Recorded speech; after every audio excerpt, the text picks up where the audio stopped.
Busque la palabra del Señor en Primera de Corintios capítulo 10. Primera de Corintios capítulo 10. Y hoy, dentro de la temática que estamos llevando a cabo, hoy vamos a hablar de un mensaje que lo tengo que dividir en dos porque el tiempo no me da para ministrarlo completo. Y lo voy a ministrar en dos y luego van a saber el por qué. Van a saber el por qué. Primera Corintios capítulo 10, verso 11. Dice la palabra del Señor en el nombre del Padre, del Hijo, del Espíritu Santo.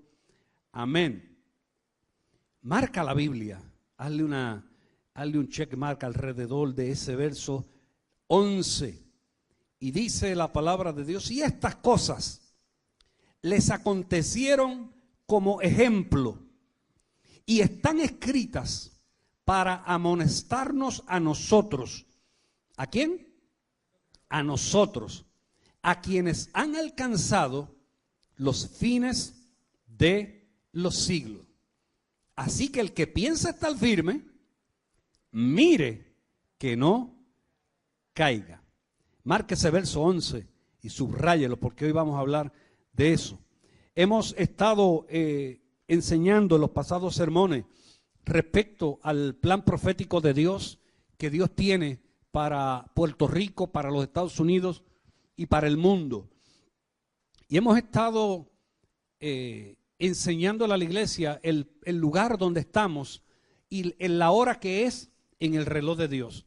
La semana pasada estábamos hablando ya el final del sermón, estuvimos hablando en ese pasaje de Mateo 24 que dice: como en los días de Noé será la venida del Hijo del Hombre. Y hablábamos de cómo estaba la vida de los días de Noé. Y decíamos que en los días de Noé había violencia. Y comparábamos la violencia que hay en nuestros días. Y decíamos que en los días de Noé la población mundial comenzó a crecer desmedidamente.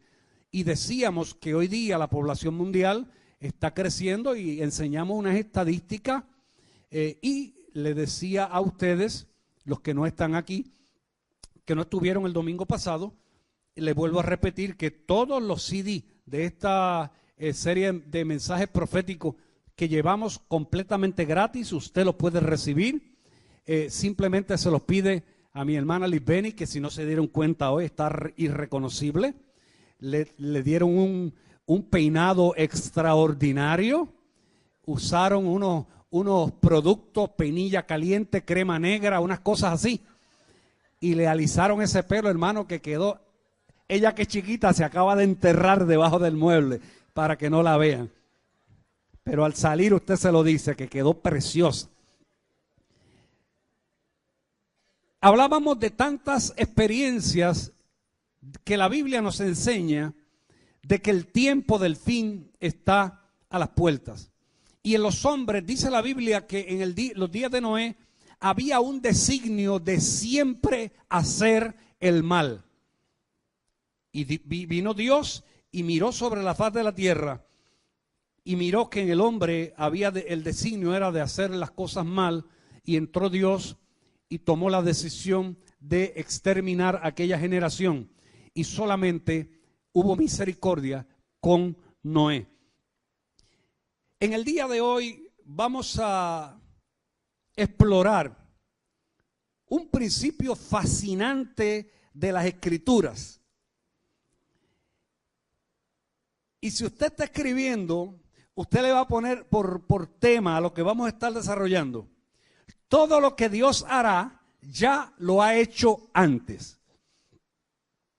Todo lo que Dios hará ya lo ha hecho antes. De eso vamos a estar hablando. El texto que acabamos de leer dice: y estas cosas les acontecieron como ejemplo y están escritas para amonestarnos a nosotros. Y hablábamos de los días de Noé, de cómo estaba la situación en los días de Noé. Y dentro de eso, en el preludio mañanero, minutos antes de comenzar, hablábamos de la nueva situación en los Estados Unidos, el nuevo tiroteo. Ya es otro tiroteo más. No solamente eso, Me llama mi hermana el viernes, el sábado, y me dice, no quiera saber que el niño que tomaron preso, porque también entró, creo que fue en Instagram, y también se retrató con AK-47, porque eso parece que es un juguete y se consigue donde quiera. Es lo que da Usted sabe que el muchacho que hizo lo que hizo en Orlando había comprado legalmente, Antulio, el rifle. Entonces usted dice, ¿a dónde vamos a llegar? Mi hermana me dice, ¿sabes que el niño que apresaron por las fotos que tiró estudia donde estudia mi nieta en Orlando? Yo llamé a Idalia el jueves saliendo del funeral. Llamé a Idalia a los Estados Unidos y a Eric para saber cómo estaban. Yo sabía que Eric estaba trabajando, llamo a Idalia. Y me dice, pastor, tengo un dolor de cabeza hace más de una semana y no se me quita, tuve que orar por ella. Me dice, fui a llevar a Mauricio a la escuelita y es un campo militar lo que tienen en la escuelita ahora. Verificando a la gente que entra, hay miedo, como en los días de Noé había violencia y hoy día hay miedo en las escuelas. No sé cuántos vieron el video de una maestra llorar y decía, pero esa es la escuela. Yo vengo a dar clase. Ellos vienen a estudiar. Y como una mente enferma, Satanás la usa para cegar la vida de 17 personas. En los días de Noé había violencia. Y hay violencia en nuestros días. Todo lo que Dios hará, ya lo ha hecho antes. Hoy vamos a ver la similitud, por ejemplo, de actos, historias en la Biblia, que en los que estudian teología se utiliza una palabra, y la palabra es tipos o sombras. Y se dice, por ejemplo, Egipto es tipo o sombra del mundo. Moisés es tipo o sombra de Jesús, el Salvador. Pues dentro de esa misma categoría, hoy vamos a hablar casi a vuelo de pájaro. La similitud entre José y Jesús. Similitud que llamamos tipos o sombras. Y voy a traer esto como un extracto inicial antes de entrar en la temática que vamos a entrar, que como les dije, voy a llevarla hoy hasta la mitad y el domingo que viene la concluyo. Y la concluyo el domingo que viene porque el próximo domingo 4 tenemos aquí al honorable juez del Tribunal Supremo, Eric Koltov Caraballo. Usted debe ya estar invitando personas para ese domingo 4. José vivió el futuro de Jesús casi 2000 años antes que Cristo viniera. Y hoy vamos a ver la similitud entre José y Jesús. Los nombres de José y Jesús proceden de la misma raíz hebrea. Ambos significan salvación. José y Jesús, ambos significan salvación. Los dos obraron gracia salvadora para su pueblo. Ahora, mire qué cosa maravillosa. Dios envió a José lejos de su casa a una tierra extraña para que su familia pudiera recibir alimentos en medio de una crisis, proveyendo pan para los que lo traicionaron. Y si usted lee Juan capítulo 6, Georgie, Juan capítulo 6, verso 48, usted va a entender que Jesús se hizo él mismo el pan de vida en Juan 6, 48, y en Juan 4, 10 se hizo el agua de vida. Nos hace ver Cristo Jesús, yo soy el pan de vida, dice Juan 6, 48. O sea, vemos el tipo de José con Jesús. Los hermanos de José lo rechazaron y lo traicionaron. Lo vendieron, fue hecho esclavo. Jesús fue traicionado por Pedro, por Judas, por Tomás. Los hermanos de José lo vendieron por 20 monedas de plata, según Génesis 37, 28. Lo vendieron sus hermanos por 20 monedas de plata, que era lo que costaba un esclavo en el tiempo de José. 20 monedas de plata. Si vemos la historia de Cristo, Cristo en Mateo 26:15 es vendido por 30 monedas de plata, lo que costaba un esclavo en ese tiempo. Ve la similitud entre José y Jesús, 2000 años de diferencia, porque el verso que acabamos de leer de Corintios 10:11 dice que esas cosas les acontecieron como ejemplo y están escritas para amonestarnos a nosotros, a quienes han alcanzado los fines de los siglos. José fue acusado falsamente de haber intentado violar a la esposa de Potifar. Las mentiras lo enviaron a la cárcel, según Génesis 39. Jesús fue sujeto a las mentiras de los fariseos y condenado a muerte por dichas mentiras.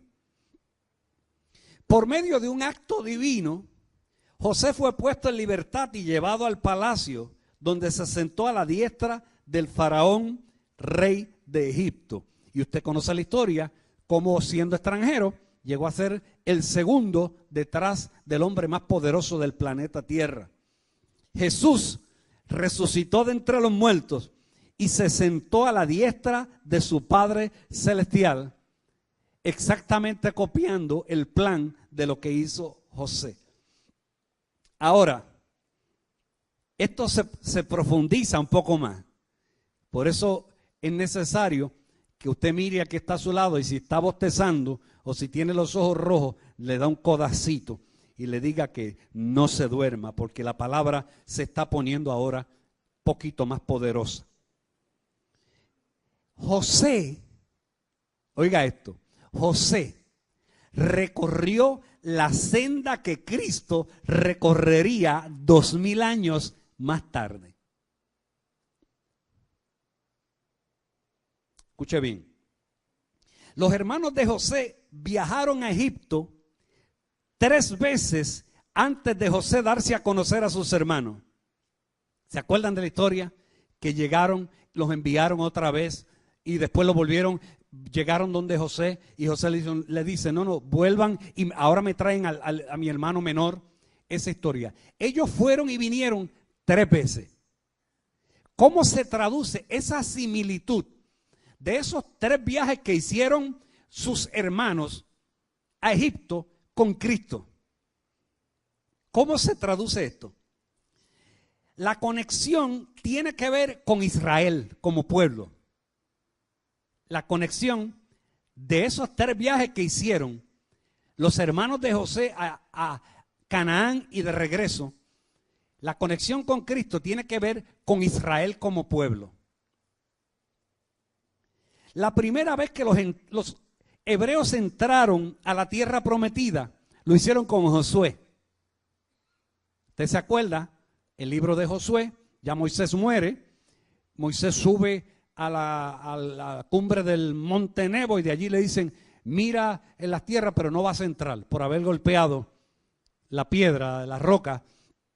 Y usted, los que me han escuchado aquí hasta la saciedad ministrando, saben que Moisés subió al monte y miró el monte, miró la llanura y las tierras y se le salieron las babas por entrar, pero no lo permitieron entrar. Pero qué cosa tremenda, que el Señor no olvida las promesas, que en un aproximado de 1500 años después, a Dios no se le olvidó que Moisés quería entrar a la tierra prometida y Cristo se iba a transfigurar y llamaron a Moisés allá donde estaba. No sabemos si estaba jugando domino o jugando tenis en el cielo, no sabemos. Cierto es que lo llamaron y le dieron, Moisés, hoy se va a cumplir tu sueño de entrar a la tierra prometida. Y 1500 años después, Moisés desciende y ahora está en el lugar donde se les prohibió entrar. Ahora está en la tierra prometida. ¿Dónde? En el monte de la transfiguración. Al lado nada más y nada menos que de Cristo y de Elías. Entonces, la primera vez que entró Israel fue con Josué. La segunda vez que entró Israel a Canaán fue a través de Nehemías para reconstruir los muros. ¿Se acuerdan el libro de Esdras y el libro de Nehemías? De esto hablamos también en uno de los sermones. Ahora, ¿Cuál fue la tercera vez que Israel entra a reconocer sus tierras como suyas? 1948, 14 de mayo de nuestra era, ayer, 1948. Aquí hay gente que está viva del 1948 y no les voy a pedir que levanten la mano. Pero aquí hay gente que está viva. Yo nací un poquitito más adelante, 11 años más tarde, 1959, tuve yo el honor de llegar al mundo. Pero el 14 de mayo del 48, Israel por tercera vez logra entrar a la tierra de Canaán. 3 veces, la sombra de José. En la tercera visita de los hermanos, José se da a conocer a sus hermanos. En la tercera visita de los judíos a Israel, él se dará a conocer como el Rey de Reyes y Señor de Señores. Y si la tercera visita ya se dio, porque ya Israel es reconocido mundialmente como nación, y como les he dicho desde el primer sermón, con parlamento, con himno, con moneda, con tribunal, con primer ministro y presidente. Entonces tenemos que reconocer que el país de Israel ya está listo para esta profecía. Los hermanos de José lloraron amargamente al José descubrirse. ¿Se acuerdan? Cuando José le dice, yo soy su hermano, y ellos lloraban, y lloraron, dice la Biblia, amargamente. Georgie, ¿me puede buscar Zacarías 12:10? Zacarías 12:10. Los hermanos de José lloraron como un tipo de lo que usted va a leer aquí ahora, en Zacarías 12:10.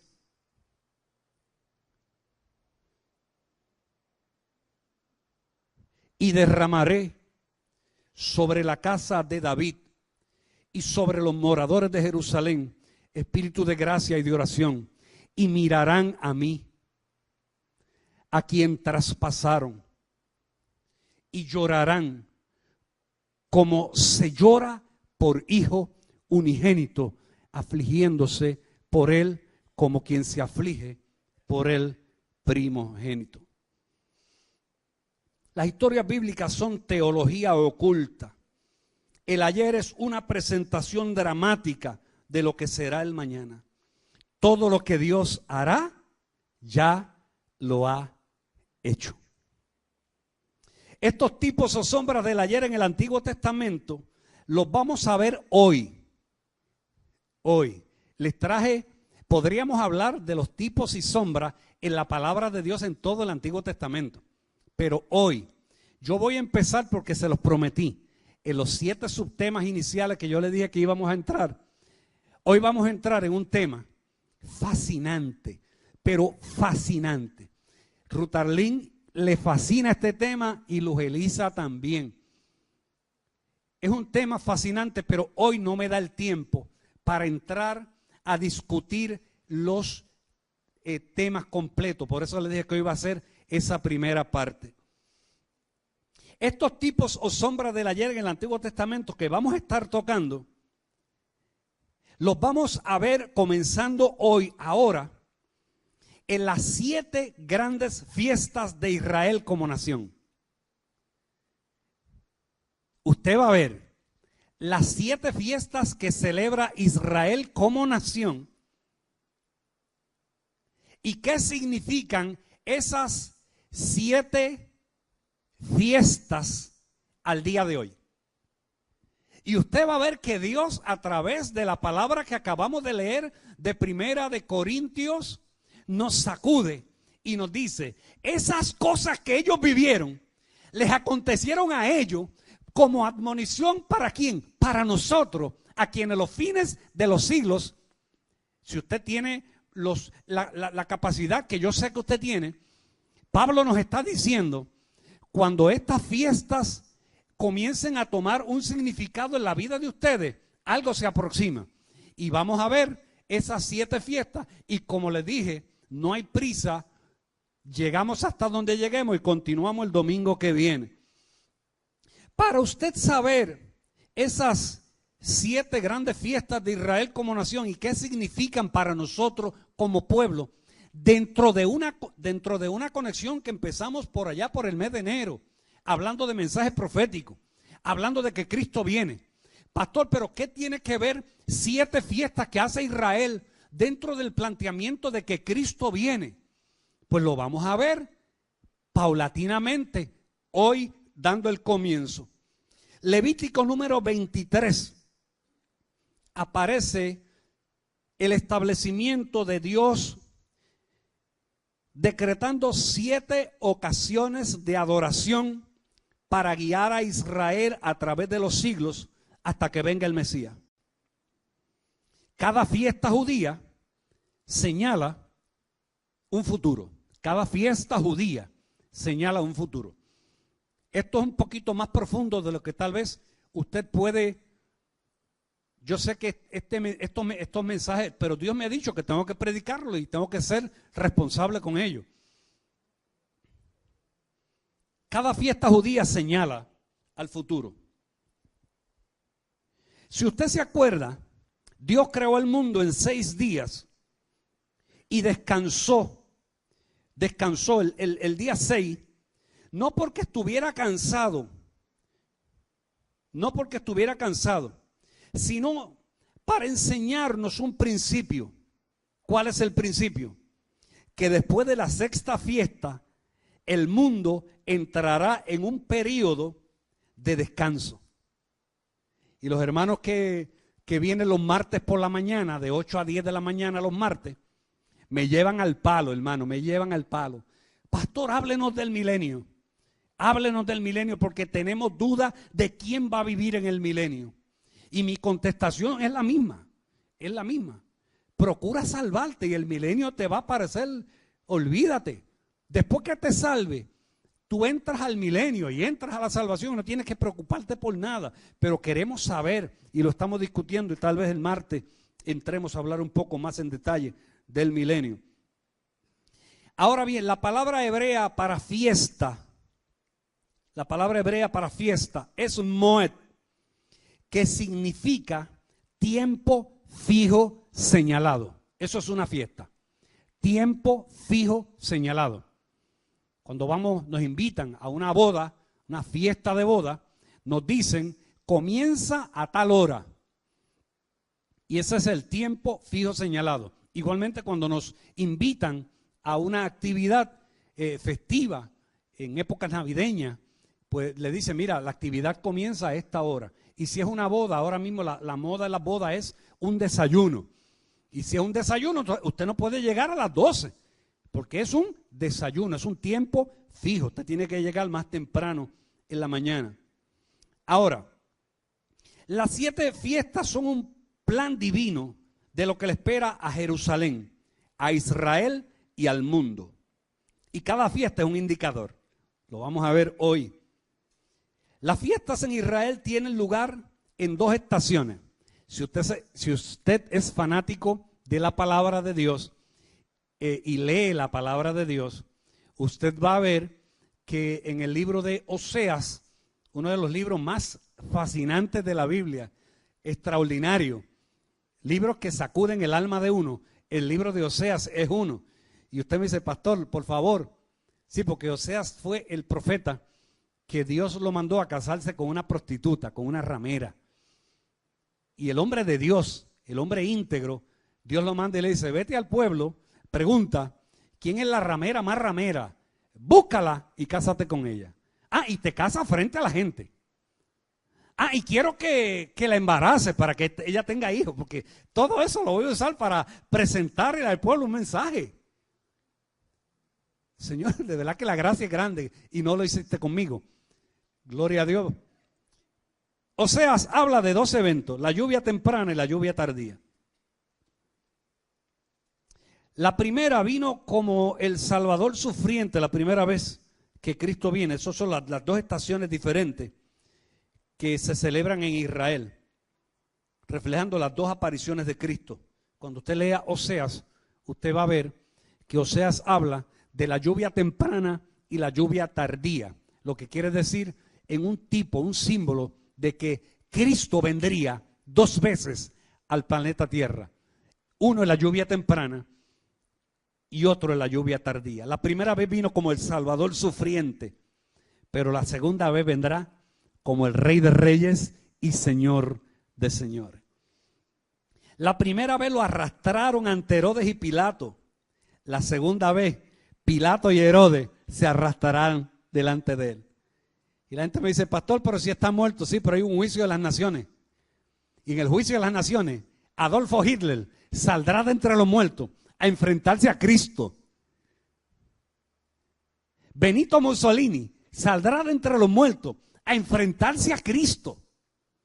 Fidel Castro saldrá de entre los muertos en el juicio de las naciones a enfrentarse a Cristo. José Stalin saldrá a enfrentarse a Cristo de entre los muertos y Cristo los va a llamar. Tú eres José Stalin. Por los 60 millones de habitantes rusos que llevaste a la muerte, te espera una muerte eterna.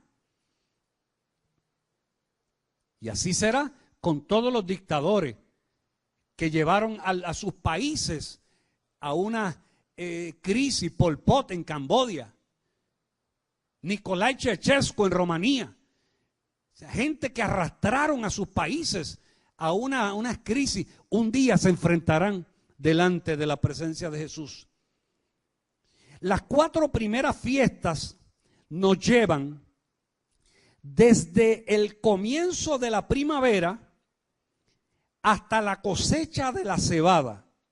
Y estas 4 primeras fiestas son, que entran en la lluvia temprana, son la Pascua, la fiesta de los panes sin levadura, las primicias y la fiesta de Pentecostés. Estas marcan la finalización del invierno y la llegada del verano. Repito, la Pascua, la fiesta de los panes sin levadura, las primicias y la fiesta de Pentecostés. Al final de la cosecha del trigo en otoño, entonces llegan la fiesta de las trompetas, el día de la expiación y la número 7, la fiesta de los tabernáculos. Y ambos grupos de fiesta coinciden con las temporadas de lluvia anuales. El primer grupo, como les dije, se da en lluvia temprana y en la lluvia tardía cae entonces en otoño. Y si usted lee el libro de Oseas capítulo 6, verso 3, va a entender el mensaje profético poderoso que dice: vendrá a nosotros como la lluvia tardía y temprana a la tierra. Entramos entonces en la temática del mensaje. La primera fiesta, la Pascua. La Pascua, según Éxodo capítulo 12, verso 2, Georgie, Éxodo 12, 2, la Pascua comenzaba en el día 10 del mes de Abib. Día 10 del mes de Abib. Y el mes de Abib para los hebreos casi siempre es señalado como el mes de abril. Verso 2 del capítulo 12, este mes os será principio de los meses. Para vosotros será este el primero de los meses del año. Y el 3, hablad a toda la congregación de Israel diciendo: en el 10 de este mes, tómese cada uno un cordero, según las familias de los padres, un cordero por familia. Un cordero por familia. Este cordero tenía que ser macho, tenía que ser libre de defectos, no podía ser hembra y no podía tener mancha, tenía que ser libre de defectos. A las 3 de la tarde, de ese cuarto día, mire lo que hacía el papá. El papá llevaba el cordero y lo amarraba a la puerta de entrada de la casa. Cada vez que los niños entraban a la casa, usted sabe lo que es un cordero. Mansito, usted lo mira con pena. ¿Se acuerdan cuando ministramos el Salmo 23? Un cordero. ¿Qué es el cordero? En hebreo la palabra de cordero es arnia. Arnia es la cría de la oveja que no ha cumplido un año de edad. Hasta que no haya cumplido un año le dicen arnia, cordero. Después que cumple el año, ya deja de ser cordero para ser oveja o carnero. ¿Ve la diferencia? Hasta el año. Por eso cuando Juan el Bautista bautiza a Cristo y Cristo sale de las aguas, Juan el Bautista dice: he ahí el arnia, he ahí el cordero, he ahí la cría de la oveja que no ha cumplido un año de edad, porque su ministerio comienza hoy. Esa es la diferencia. Ahora, amarra el papá el cordero a la puerta. ¿Para qué? Para que cuando los niños fueran entrando a la casa, le pasaba la manita al cordero. Y el cordero. Y le pasa la manita y le va cogiendo cariño 1, 2, 3 días. Pero el cuarto día ya los niños se han identificado con el cordero. El cuarto día, ahora papá va a quitar el cordero y lo va a hacer a las 3 de la tarde. Hay una hora específica, los judíos hacen todo estrictamente. A las 3 de la tarde del cuarto día, papá coloca su mano sobre la cabeza del cordero en un lugar específico y lo degolla. Y luego que degolla ese cordero y recoge la sangre, papá cumplía lo que dice Deuteronomio 6. Entonces se iba y marcaba el dintel de la puerta con sangre. Y luego que marcaba el dintel de la puerta con sangre, separaba los lugares y los niños están viendo lo que papá está haciendo. Él marcaba los postes de la puerta y el dintel sellando la casa con sangre. ¿Y para qué papá hacía eso? Papá hacía eso y mientras marcaba el dintel de la puerta y los postes de la casa con sangre, les estaba diciendo a los niños: un día el ángel de la muerte llegó a nuestra casa y pasó sobre nuestra casa. Y nosotros lo vimos que pasó sobre nuestra casa. Y cuando usted dice: pero pastor, el que está escribiendo eso tal vez no vio al ángel de la muerte porque está en tercera, cuarta generación. Sí, pero la importancia de traspasar a nuestros hijos la generación y la cultura y la experiencia religiosa es imprescindible. Por eso a nuestros hijos tenemos que decirle, orar. Y nosotros vamos a Estados Unidos y estamos con Isabela. Y oramos con Isabela. Isabela le encanta cuando vamos a orar.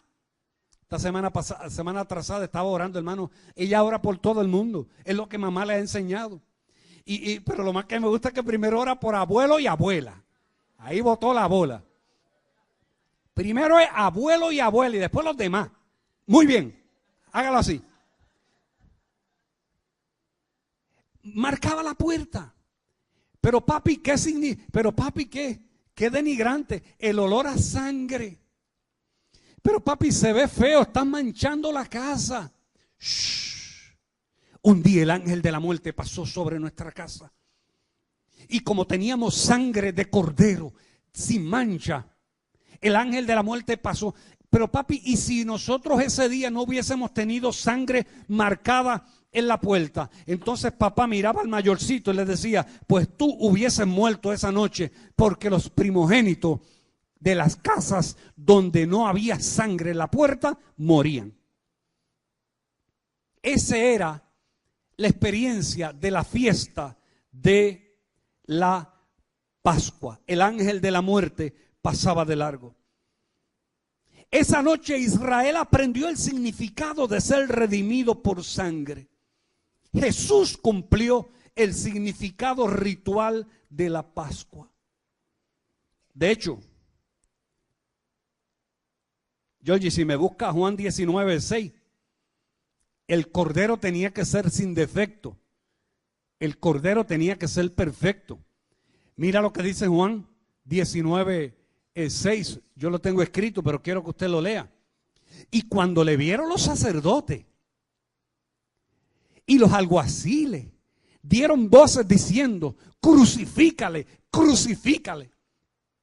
Pilato les dijo: tomadle vosotros y crucificadle, porque yo no hallo delito en él.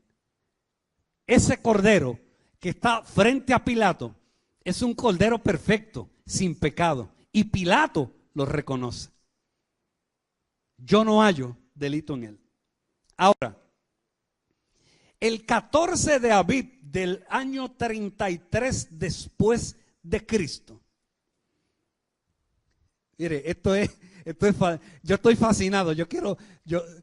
Me estoy calmando, pero lo que yo quiero es gritar de la emoción que esto me embarga. Porque la Biblia es el único libro perfecto que no se equivoca. Dice el capítulo de 1 de Corintios: estas cosas os acontecieron como admonición. O sea, que si pasaron en el principio, estén pendientes porque se van a repetir. Ahora escuche bien. El 14 de Abib del año 33 después de Cristo, a la hora tercera, a las 9 de la mañana, el sumo sacerdote de Israel estaba con un cordero que iba a ser sacrificado. Este cordero tiene forma de hombre. Este cordero se llama Cristo Jesús. En el momento exacto de la historia, Jesús fue enclavado en una cruz. Ahora, por 6 horas se esperaba que el sacrificio muriera. Esperaban 6 horas para que el cordero muriera. Porque recuerda que lo degollaban, estaba botando sangre, pero respiraba todavía. Agárrese.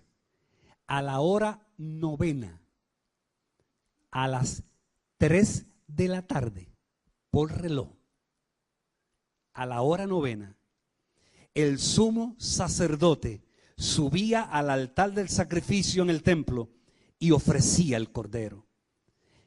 Así sucedió con Cristo.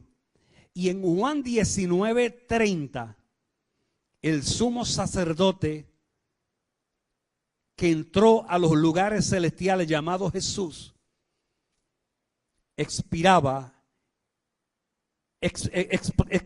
una frase que decía: consumado es. El pasado fue la guía del futuro. La Pascua declaraba para siempre que Dios salva a su pueblo por derramamiento de sangre. Nosotros somos salvos por la sangre de Cristo. La Pascua es la gran celebración israelita de la libertad. La Pascua fue la primera señal profética de lo que había de venir. Y la Pascua se cumplió en el Calvario. Mire, hay una canción, los que les gusta el inglés, los felicito a los que les gusta el inglés. Hay una canción de un grupo llamado Casting Crown que se llama Bethlehem. Esa canción yo la escuché y de verdad que nos confronta, porque esa canción lo que dice es: Belén, el niño nació en el patio de tu casa y no te diste cuenta. Después dice: Jerusalén, el niño nació en el seno de tu ciudad y no te diste cuenta. Y al final dice: Estados Unidos de América, el niño nació para darte salvación a ti y no te has dado cuenta. La Pascua, ellos estaban en el templo, en el ritual del sacrificio pascual. Y no se dan cuenta que el que va por la vía dolorosa arrastrando una cruz, según dice Isaías capítulo 52, que no había parecer en él, que no se sabía si era un ser humano, que fue desfigurado, que Mel Gibson lo presenta en La Pasión de una forma que todavía la gente se iba y salía llorando, y yo le decía a la gente, pero es que todavía Mel Gibson no ha llegado a lo que era.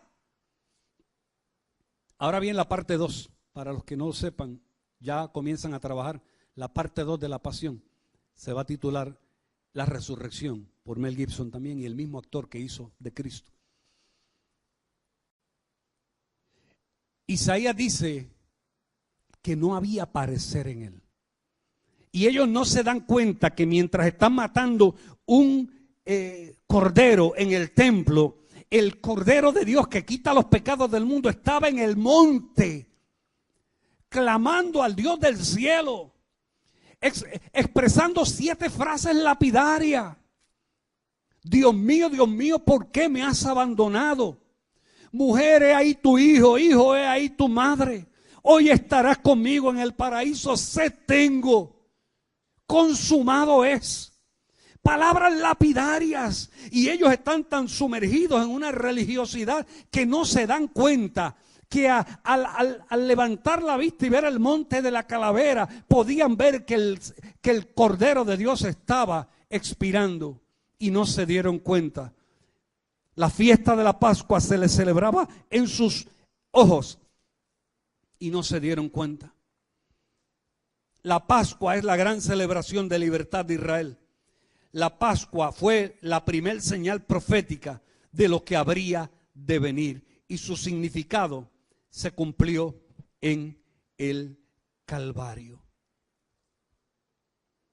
La segunda fiesta es la fiesta de los panes sin levadura.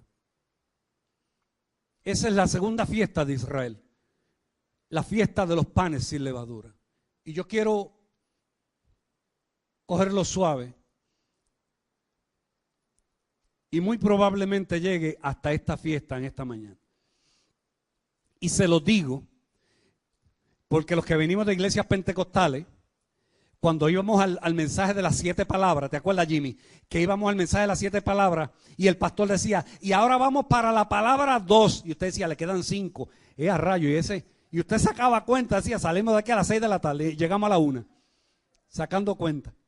Pues yo quiero que usted se quite de encima, porque son 7 fiestas y voy para la segunda. Y usted rápido miró y dijo, ponderosa me ve a las 3. No, tranquilo, son 2. Voy a la segunda.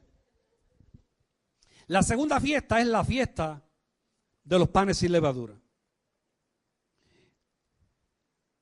El 14 de Abib o de abril en la noche, 14 de abril en la noche, se sacrificaba el cordero. Y si usted piensa, Jesús comió del cordero asado, hierbas amargas y pan sin levadura.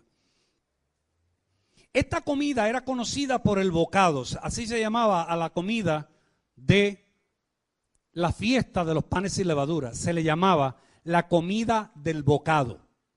Ese era el nombre que tenía para ellos. Y esta comida del bocado simboliza, es un cuadro de la pasión, muerte y resurrección de Cristo. En medio del rito de la fiesta de los panes sin levadura, se repartían 3 pedazos de un pan sin levadura que se llamaba matzo. Ese pan sin levadura, mire cómo lo hacían. Hacían la masa, la metían al horno, y cuando la masa comenzaba a cuajar, la sacaban, la partían en pedazos, hacían listas, 3 listas de ese pan. Con un objeto filoso le pasaban a ese pan de un lado a otro para que el calor entrara en el pan. Y ese pan, luego que lo volvían a hornear, Entonces, cuando salía del horno, salía prácticamente dividido en 3 pedazos. En 3. El tercer pedazo de ese pan, el tercero, ese pan, ese tercer pedazo nadie lo podía tocar, porque ese tercer pedazo era guardado por el que dirigía la cena, por si llegaba su mejor amigo. A ese pedazo de pan le llamaban el sobium. Y el sobium, le digo que da ganas de llorar. ¿Usted sabe a quién le dieron el sobium? El pedazo de pan guardado para su mejor amigo. ¿Sabe a quién Cristo se lo dio? A Judas Iscariote. De ese pan Pedro no comió. De ese pan Juan no comió. Jacobo no comió. Los 3 amigos, los panas de Cristo, que eran Juan, Pedro y Jacobo, no comieron el sobium. Y Judas come el sobium. Ese segundo pedazo de pan lo envolvían en lino blanco, lo escondían y jugaban a esconder con él. Mire qué tremendo.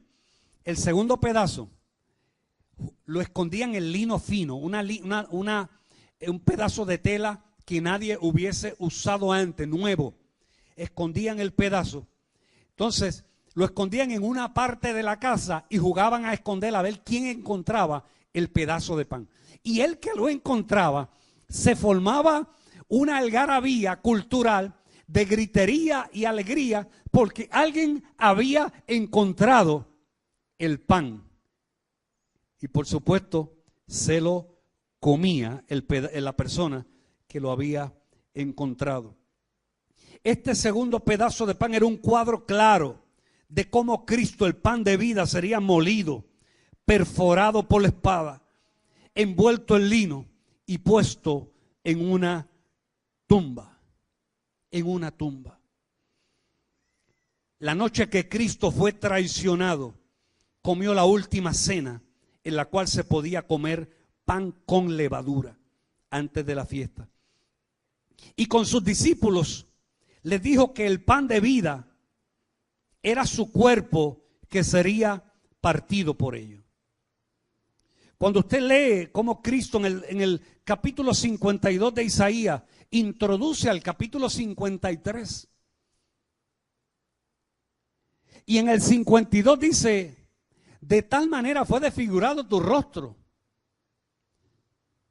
Fue tan violento lo que hicieron contigo que no se sabía lo que era.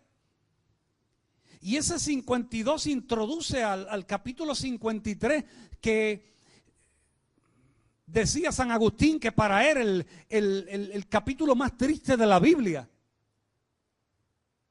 era el capítulo 53 de Isaías, y Santo Tomás de Aquino le hizo coro diciendo lo mismo.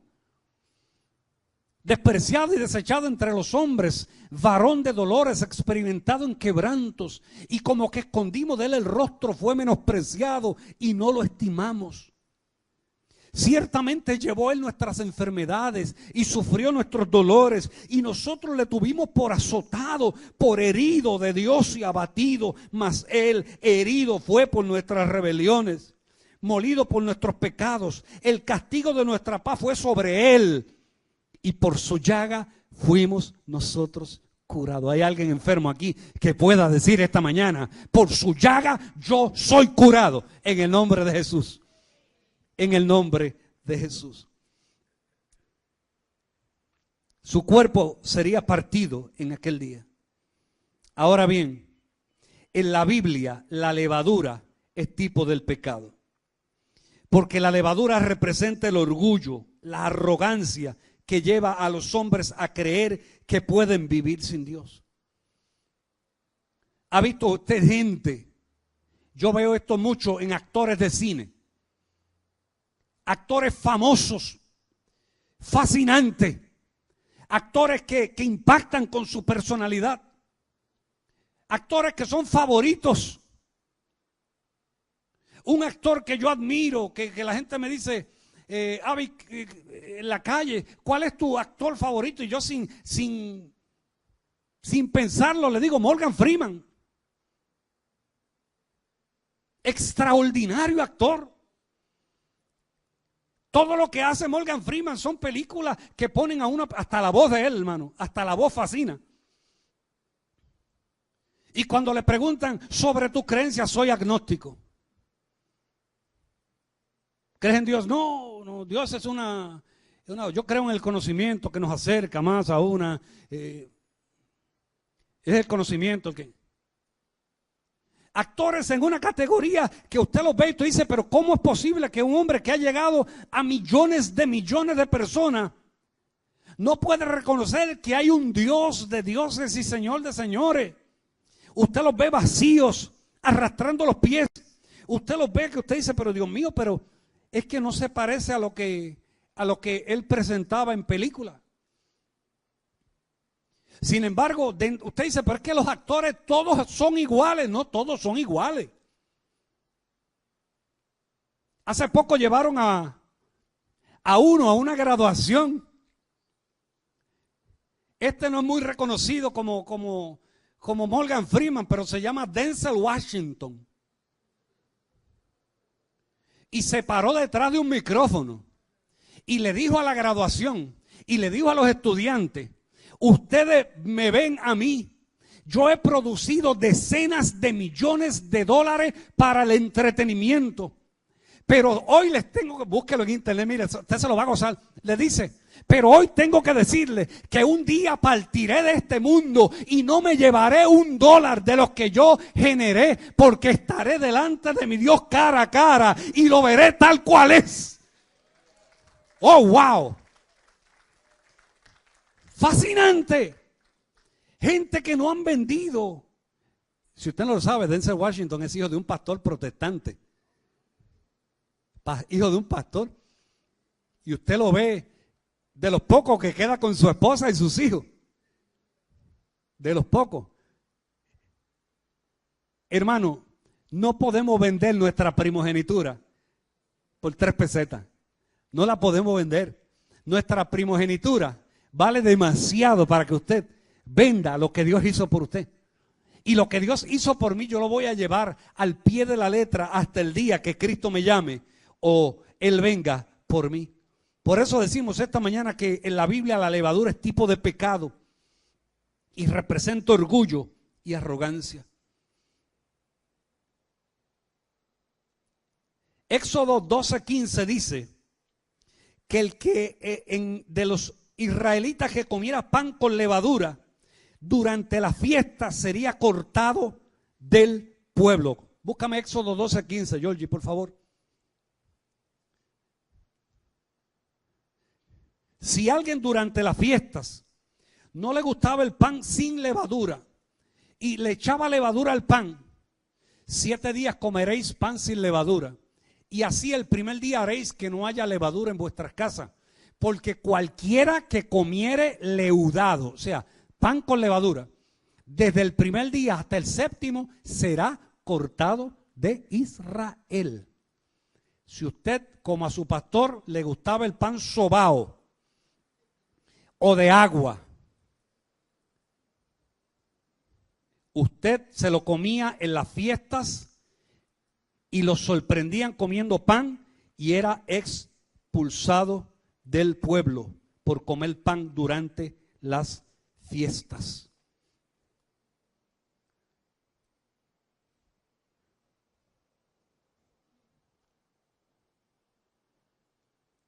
Cristo dijo, Mateo 16:6. Mateo 16:6. Miguel, me gustaría que cerraran estas 2 puertas. Solamente las puertas. Mateo 16:6. ¿Lo tiene?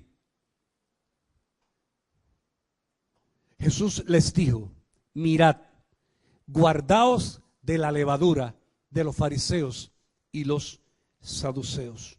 Guardaos de la levadura de los fariseos y los saduceos. Pablo dijo en 1 Corintios capítulo 5 verso 6. 1 Corintios capítulo 5 verso 6. que un poco de levadura contamina o leuda toda la masa. Y de ese verso podríamos amanecernos. Pastor, es que fue una vez.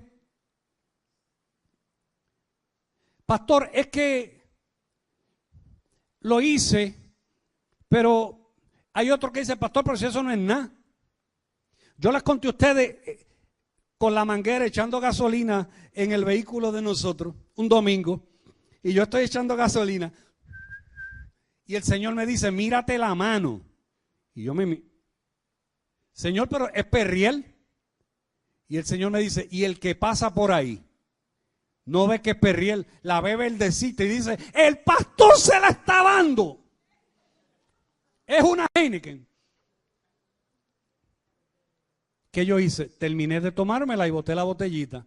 ¿Y qué yo hice? Guardo un poco de precaución. Eso se llama, ¿sabe cómo? Apariencia de pecado. Pastor, yo voy a la fiesta de la compañía y todos están bebiendo Cuba Libre y todos están bebiendo tal o más cual trago. Yo pido una 7-Up y le pongo un palito en la 7-Up. Apariencia de pecado. Hay otro que dice, pastor, pero es que beber no es pecado. Yo no voy a entrar en ese tema, pero yo le dije que el libro de Proverbios dice, no mires al vino cuando rojea, tarde que temprano te va a morder. Un poco de levadura leuda toda la masa. El mensaje de la fiesta es este: Dios no tolera el pecado. Dios no tolera el pecado. Dios no se ríe con el pecado. Dios no le llama al pecado un error, un resbalón. Es una falta. El código moral de Dios todavía no ha sido enmendado. Para Dios, pecado sigue siendo pecado. Y hasta que como iglesia no entendamos eso, vamos a tener licencia para pecar. Nos vamos a ir al centro comercial. Alguien me dijo que el infierno ardiente es Plaza Las Américas, porque es la pasarela donde pasan todas las muchachas, pero también los muchachos. Y yo los he visto así, con los espejuelos. Pero entonces hacen.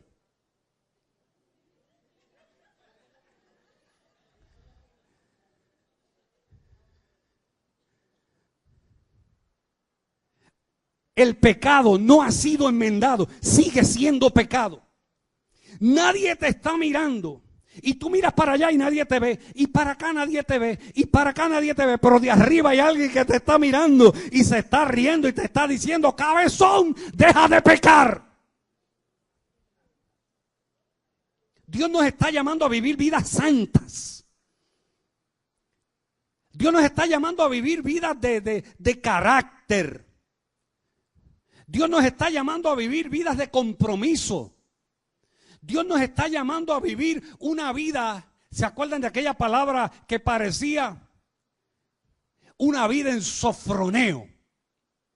Palabra griega que significa cordura. Sofroneo, cordura. Que usted pueda tener cordura ante esa persona que viene frente a usted, que usted no se da cuenta que es un engendro del diablo para robarte el gozo. Y te dice, prueba esto, prueba aquello, quiero que veas este video, bájalo aquí. Y es un engendro para robarte la paz. El código de Dios no ha sido enmendado. Pecado es pecado. Tenemos que decirle al mundo, tenemos que decirle a Puerto Rico, pero ¿dónde comienza esto? En casa. En casa. ¿Dónde comienza esto? En la escuela. ¿Dónde comienza esto? En mi trabajo. Hoy Dios no ha cambiado. Sigue siendo igual de serio contra el pecado. ¿Qué pasa en América? Los 10 mandamientos expulsados de las escuelas y los tribunales. Ya no consideran nada sagrado en América. Me contaban de un urinal de un baño público, que frente a la persona, el varón que va a utilizarlo, tiene una cruz incrustada dentro del cristal. ¿Cómo es posible que nos quedemos inertes ante una condición de pecado nacional? Es que eso no es mío. Yo no puedo, porque es que eso no es mío. Usted puede hacer algo. Están violentando sus derechos como cristianos. No lo apoye, no vuelva más a ese lugar. No le gaste un centavo, $1 en un lugar donde se ríen de usted por ser cristiano, por pagar el precio. Entonces usted, como dice la palabra, sacuda el polvo de sus zapatos. Los 10 mandamientos expulsados de las escuelas y de los tribunales. Y después preguntamos por qué los niños están matando gente, están matando niños, están matando. Mi esposa es maestra y yo le digo, esta mañana hablábamos y ayer,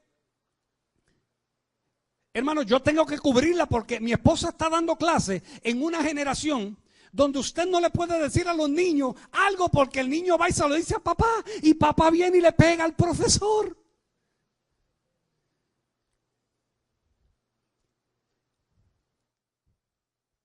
Cinco años atrás, el niño fue y le dijo al papá que el maestro le había llamado la atención, y allá papá fue y se le metió al salón de clase y le dio al maestro a tal punto que el maestro se lo tuvieron que llevar a emergencia casi muerto. Entonces, ¿a dónde vamos a llegar? En un país, claro, hay que dar libertad y convertirle en libertinaje. Hay que sacar de los tribunales los 10 mandamientos. Usted no puede llevar una Biblia a su trabajo, pero el musulmán se puede levantar 3 veces a la hora a recitar los surah. Ay, no le pueden decir nada porque es que esa es su religión. ¿Y por qué usted le permite que él se levante a recitar los surah 1, 2, 3, 4 del Corán? Y usted no va donde su jefe y le dice, no. Mientras él recita el surah, yo voy a estar orando al Rey de Reyes, Señor de Señores, porque mi Dios se respeta. Usted está honrando al Corán, yo voy a honrar a Dios. Hay gente que no se atreve a ponerse un pin en la ropa. Y usted mira, y usted no se atreve a ponerse un pin. Pero los de la agenda lésbica homosexual llevan la bandera del arcoíris y lo hacen a descubierto, y todo el mundo dice, no, hay que respetar, es tolerancia.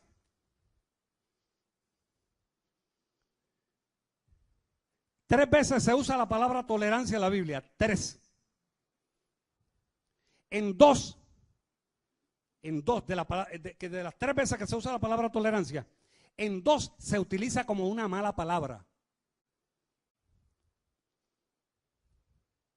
Apocalipsis: tengo contra ti que toleras a esa mujer que se llama Jezabel. Una palabra mala. Tengo contra ti que toleras a esa mujer que se llama Jezabel. Y la otra tercera se utiliza más como un levante.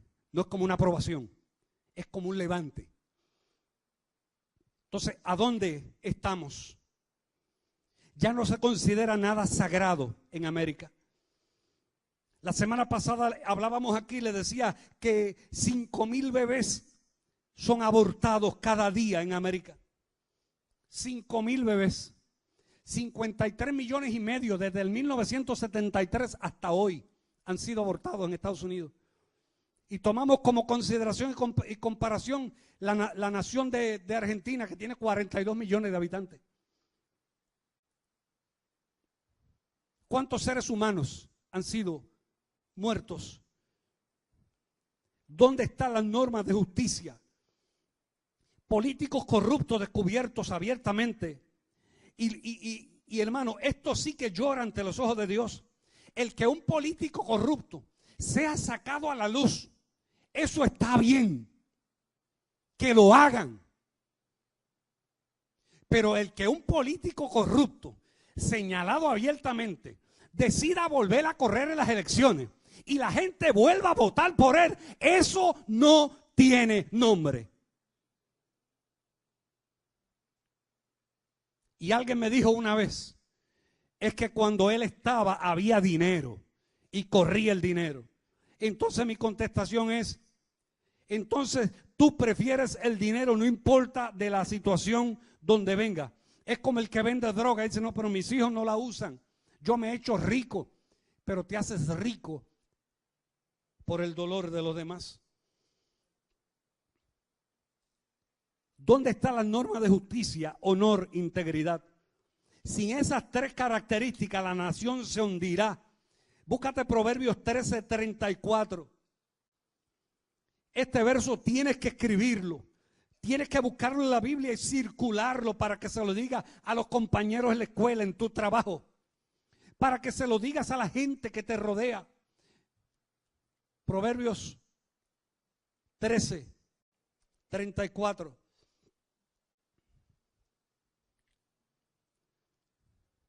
Es necesario que lo busque, lo quiero leer. Lo tengo en mi libreta anotado, pero quiero leerlo de la pantalla, que usted lo pueda leer conmigo.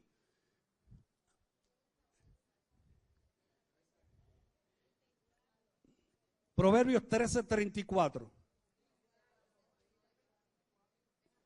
No, perdón, pues entonces me lo busca. Dice, la justicia engrandece la nación, mas el pecado afrenta a las naciones. ¿Cuál es? 14:34. Es error mío, Georgie, perdóname. Es fácil porque cuando yo miro a Georgie le suda la frente. Y el error fue mío, ¿verdad? Proverbios 14:34 dice Ruth Alín que me dice, porque hay que leerlo. Cierto es que dice, la justicia engrandece la nación, mas el pecado es afrenta de las naciones. Usted lo busca y después lo lee. Las iglesias han caído en predicar un evangelio liviano y suave que se acomoda a la gente. Yo tengo que decirle hoy respetuosamente que la gracia no es una licencia para pecar. La gracia no es una licencia para pecar. El perdón de Dios exige cambios de conducta. Cristo le dijo a aquella mujer sorprendida en adulterio, vete y no peques más. No podemos predicar un evangelio liviano en las iglesias donde le decimos a la gente, aquí cabe todo el mundo. Es verdad, aquí cabe todo el mundo, pero hay una regla de conducta, de fe y disciplina. Tiene que haber transformación. Si Cristo está en tu vida, no nos podemos llamar cristianos si vivimos igual al pecador. Tiene que haber transformación. No nos podemos llamar cristianos si vivimos igual al pecador. Tienes que reevaluar hoy tu conducta y decir con mis vecinos, cómo yo vivo con mis vecinos, cómo yo convivo en mi trabajo,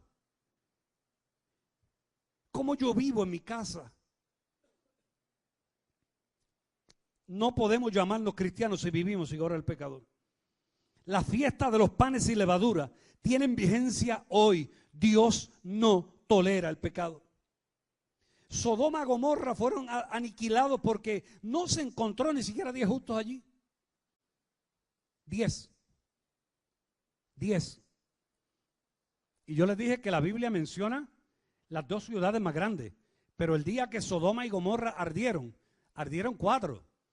Sodoma, Gomorra, Adma y Seboim. Iban a arder 5, Zoar. Y esa quinta, Lot empezó a llorar, que él era un hombre de ciudad, que él no sabía, que si lo mandaban para el campo, él no sabía trabajar en el campo. Mira, le están diciendo que van a morir y él está peleando con Dios, que no le guste que el campo, que le gusta la ciudad. Yo me imagino a los ángeles en el cielo mirando a Dios. La mejor política de defensa nacional de Estados Unidos no es producir bombas ni condones para la escuela. La mejor política de defensa nacional no es una educación libertina, ni agujas a los drogadictos limpia. La única esperanza de América es la justicia de Dios, que barra el pecado y nos lleve a la humillación delante de un Dios que, como dijo Isaías capítulo 6, es santo, santo, santo, santo. Él es santo, su santidad llena la casa. Esta es la iglesia que es santa. Esas sillas son santas. Su Biblia no es un libro cualquiera, su Biblia es Santa Biblia. El espíritu que está aquí en medio nuestro, no es un espíritu cualquiera, es el Espíritu Santo. Todo es santo. Y si estamos en un mundo donde la santidad tenemos que respirarla, tenemos que vivirla. No podemos seguir llamando al pecado faltas, porque al pecado no lo adornamos, lo llamamos pecado. Y la única forma de vencer el pecado es a través del arrepentimiento a los pies de Jesús de Nazaret.